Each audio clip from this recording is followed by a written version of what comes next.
I start my talk, I don't understand Bahasa very well. I don't understand Bahasa at all. But did I hear it correctly that you read the Fatiha and then Surah? After Fatiha, Surah? Yes? And then Takbir and Ruku'? Why do you recite the Fatiha? I don't want to come on the day of judgment and Allah would say, why they make this innovation and you did not speak? Ever in the books of Sunnah had the Prophet ﷺ recited the Fatiha like this? Yes or no? Never. You know more than him? No, I don't.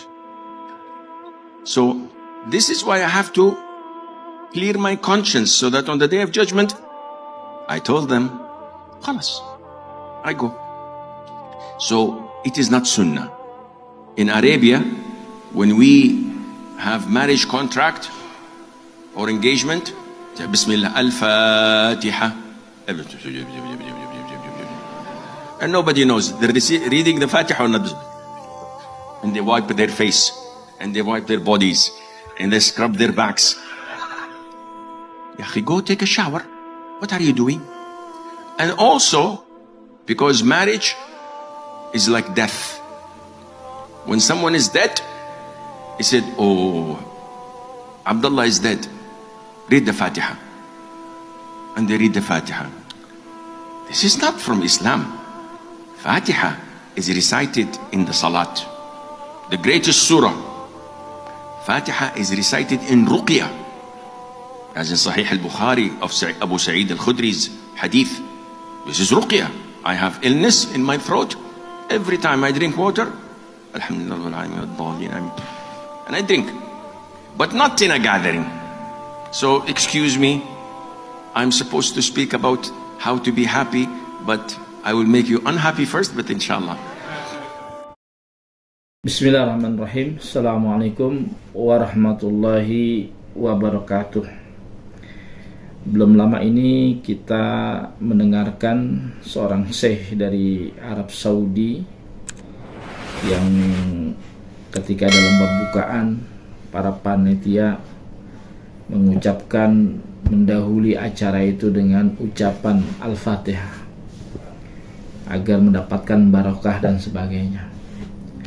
Syekh dari Saudi ini bernama Syekh Hasim Al-Hakim, ya, yang kemudian dia menganggap ini adalah sebuah bid'ah yang tidak dicontohkan oleh Rasulullah sallallahu alaihi wasallam. Mereka selalu begitu, ya, tidak mengambil pelajaran, selalu mengharamkan sesuatu yang bukan haram, ya. Hal ini sangat berbahaya, ya, hingga mengatakan sesuatu yang bukan bid'ah sebagai sebuah bid'ah. Karena ketika sebuah larangan yang ternyata bukan dilarang itu akan menghalangi manusia untuk berbuat baik, karena sudah ada ancaman sebelumnya. Apakah demikian? Ternyata tidak. Syariat mengaturnya, tapi terkadang kelompok ini selalu terjebak kepada dalil khusus, ya, akan bolehnya Al-Fatihah itu sebagai pembuka atau diberikan kepada seseorang pahalanya, atau Al-Fatihah ini, ya, dijadikan sebagai penutup dalam setiap acara biar acaranya mendapatkan barokah dari Allah Subhanahu wa taala. Maka bagaimana sebetulnya syariat Islam itu mengaturnya, gitu. Jadi Al-Fatihah disebutkan di dalam Al-Quran di surat Al-Hijr di ayat ke-87 yang disebut dengan As-Saba'u Mathani Quranil Azim itu. itu adalah Al-Fatihah, yang mana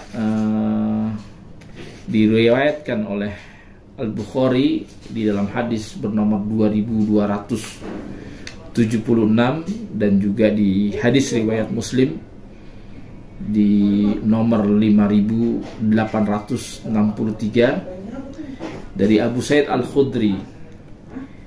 Dia dimintai tolong oleh sekelompok suku yang pimpinannya ketika saat itu sedang sakit. Lalu Abu Sa'id Al-Khudri ini seorang sahabat, termasuk di antara sahabat yang banyak meriwayatkan hadis Rasulullah SAW, lalu dibacakan dengan Al-Fatihah. Lalu kemudian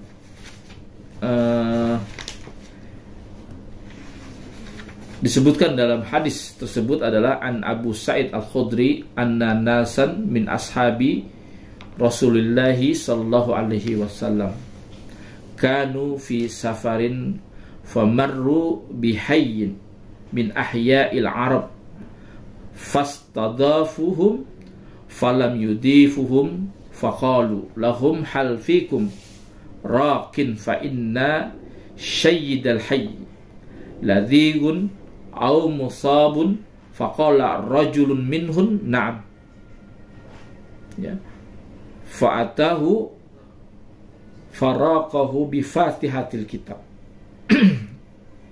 fabara ar-rajul fa'atiyatu qati'an min ghanamin fa'abi'an yaqbalaha faqala al-hayya azkura dhalika lin-nabi sallallahu alaihi wasallam fa'atan nabi sallallahu alaihi wasallam fadzakara dhalika lahu faqala ya Rasulullah wallahi ma waqaitu illa bi fatihatil kitab fatayammama faqala wa ma adraka annaha rukbatun thumma qala khudhu minhum wadribu li bisahmin ma'akum, rawahul Muslim, ya.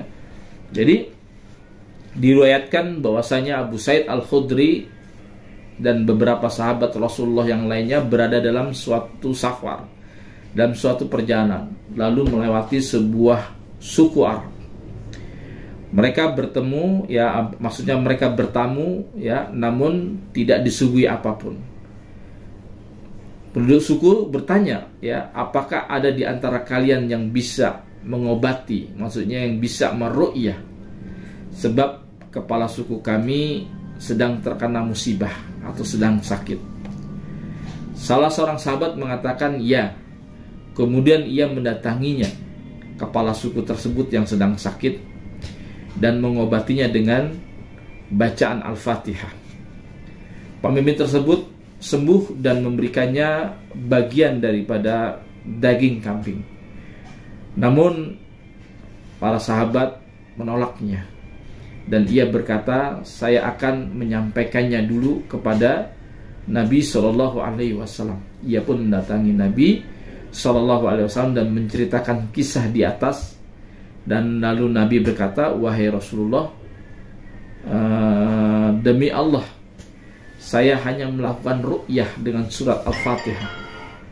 Rasulullah pun tersenyum dan berkata, dari mana kamu tahu bahwa Al-Fatihah itu adalah ru'yah?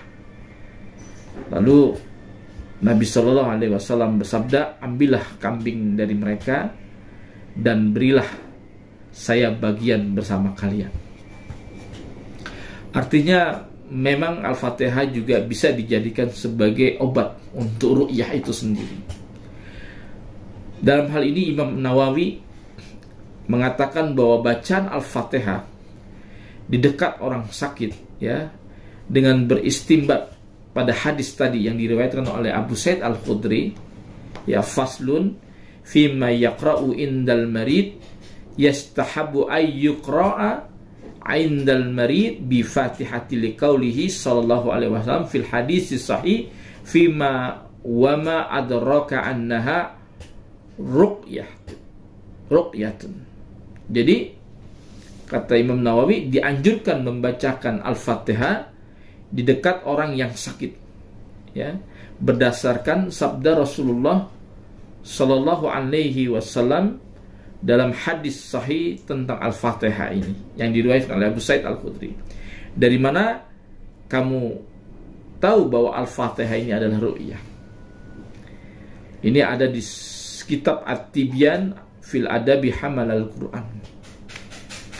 Begitu juga seorang ahli tafsir yaitu Fakhruddin Ar-Razi berwasiat ya agar dibacakan suratul Fatihah khususnya untuk salah satu putranya yang telah wafat.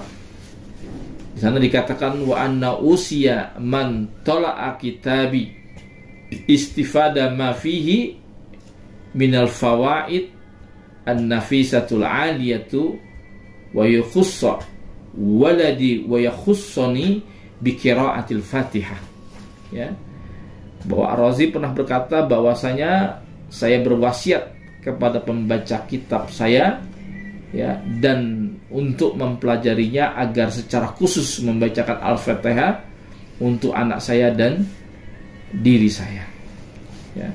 Ini ada di dalam kitab Tafsir Ar-Razi ya di juz 18 di halaman 233 dan 234. Bahkan Ibnu Taimiyah ya dari Umar bin Ali Al-Bazzar ya itu mengatakan bahwa wa kuntu asma'a ma yatlu wa ma yuskaru ya yuskuru haina idzin fara'aitahu yaqra'ul Fatihah wa yukarriruha wa yaqta'u dzalikal waqt kulluh a'ni ya minal fajr ila irtifa'il syams fi taqriri tilawatiha ya kan.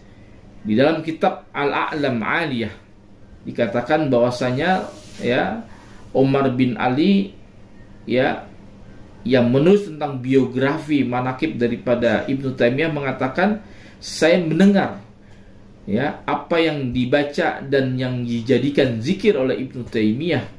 Saya melihatnya membaca Al-Fatihah mengulang-ulanginya yukarriruha ya wa yukarriruha ya mengulang-ulanginya dan ia menghabiskan seluruh waktunya yakni dari sholat subuh sampai naiknya matahari untuk mengulangi bacaan Al-Fatihah.